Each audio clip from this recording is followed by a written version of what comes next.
মোবাইলে কোরআন তেলাওয়াত শুনলে সওয়াব হবে কিনা, খুব গুরুত্বপূর্ণ একটি বিষয়।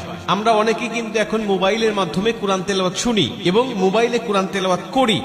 মোবাইলে কোরআন তেলাওয়াত যদি আপনি না পড়তে পারেন বা কুরআনুল কারীম যদি আপনি না পড়তে পারেন, তাহলে কুরআনুল কারীম শুনবেন বা কোরআন পড়তেও পারেন, আবার মোবাইলেও মাধ্যমে শুনবেন, তাহলে আপনার সওয়াব হবে কিনা, খুব গুরুত্বপূর্ণ একটা বিষয়। আজকে অধিকাংশ ইয়াং যারা, তারা বেশিরভাগ কুরআনুল কারীমের তেলাওয়াত তারা মোবাইলের মাধ্যমে শোনে। এটা খুবই ভালো বিষয় যে আজকে যুবকেরা গান বাজনা ছেড়ে দিয়ে বিভিন্ন নাটক সিনেমা এগুলো বাদ দিয়ে তারা কুরআনুল কারীমের তেলাওয়াত শুনছে। রাত্রিবেলায় কোরআন তেলাওয়াত শুনতে শুনতে অনেকেই ঘুমিয়ে যাচ্ছে। আর কোরআন তেলাওয়াত শুনলে আপনার সওয়াব হবে কিনা, এ ব্যাপারে আল্লাহ পাক স্বয়ং নিজে কুরআনুল কারীমের মধ্যে উত্তর দিয়েছেন। আল্লাহ বলছেন, ওয়াইদা কুরিয়াল কুরআনু ফাসতামিউ লাহু ওয়া আনসিতু লাআল্লাকুম তুরহামুন।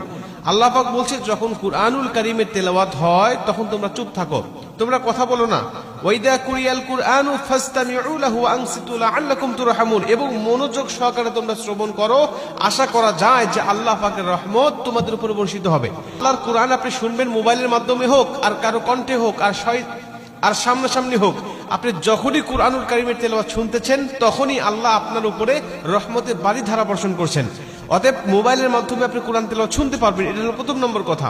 দ্বিতীয় নম্বর কথা, আপনি যদি কুরআনুল কারীমের তেলাওয়াত শুনতে শুনতে ঘুমিয়ে যান, বা কুরআনুল কারীমের তেলাওয়াত শুনতে শুনতে আপনি যানবাহন করছেন, চলাচল করছেন, বা কুরআনুল কারীমের তেলাওয়াত আপনি বসে বসে শুনতেছেন, এমন অবস্থায় যদি আপনার মৃত্যু হয়ে যায়, নবীজি বলছেন, আল মাউতু আলা আমালিন সালেহ, যে ব্যক্তি ভালো কাজ করারত অবস্থায় দুনিয়া থেকে বিদায় নিয়ে চলে যায়, আল্লাহ পাক তাকে জান্নাতি মরণ দেয়, জান্নাতি মৃত্যু দেয়। আমাদের মৃত্যু কখন হবে, আমাদের মরণ কখন চলে আসবে, আমরা কেউ জানি না। আল্লাহ যদি আমাদের ভালো কাজ করার অবস্থায় মৃত্যু দেয়, অর্থাৎ কুরআনুল কারীমের তেলাওয়াত শোনা অবস্থায় আপনার মৃত্যু হয়ে গেছে, অথবা কুরআনুল কারীমের তেলাওয়াত শুনে আপনি ঘুমিয়ে গিয়েছেন, ওই ঘুমের ঘরে আপনার মৃত্যু হয়ে গেছে, নবীজি সাল্লাল্লাহু আলাইহি ওয়াসাল্লাম বলছেন যে আল্লাহ পাক তাকে জান্নাতি মরণ দিবে। শুধুমাত্র তাকে সওয়াব নয়, বরং মরণটা জান্নাতি হয়ে যাবে। আর কোনো ব্যক্তি যদি জান্নাতি মরণ পেয়ে যায়, তার কবরে, হাসরে, মিজানে, ফুলচিরাতে কোথাও তার কোনো বাধা নাই, কোথাও তার কোনো টেনশন নাই, সরাসরি আল্লাহর 10টি পৃথিবীর সমান একটি করে জান্নাত তার জন্য অপেক্ষমান। মুসলমান ভাইরা আমার, এজন্য আল্লাহ পাকের কুরআনুল কারীমের তেলাওয়াত আপনি করবেন। যদি কুরআনুল কারীমের তেলাওয়াত করার পাশাপাশি কুরআনুল কারীমের তেলাওয়াত আপনি শুনতে চান, তাহলে অবশ্যই আপনি কুরআনুল কারীমের তেলাওয়াত আপনি শুনতে পারবেন।